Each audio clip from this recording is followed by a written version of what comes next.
So I get a lot of questions about if you have to do cardio and resistance training on the same day, what's the order in which to do them?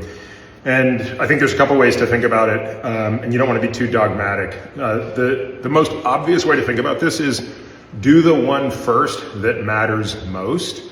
That's one way to think about it, but of course that depends on what you're doing. So if you had to do a VO2 max workout or something that was more intense, and then you had to do resistance training later, you're probably emphasizing the VO2 max because you're only going to do that once a week. I would do that first.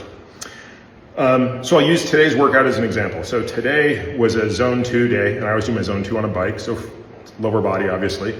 But I had to do my Monday lift, which is legs, today because of travel. And it worked out that I just couldn't do it tomorrow no matter what. So those both matter to me. So what did I decide to do? Well, I decided to do the zone 2 early in the morning because it's really low load, right? And obviously by definition, if I'm gonna be resistance training legs, that's gonna be very high load. And I knew that if I did that first, 8 hours of rest until I did the zone 2 in the afternoon was not gonna be sufficient. Conversely, doing the zone 2 early in the morning, taking 6 hours or 8 hours, and then doing the resistance training for the legs wouldn't be an issue. And as I'm finishing the workout, I can tell you it was not an issue. Had no issues today. In fact, felt a little better than normal.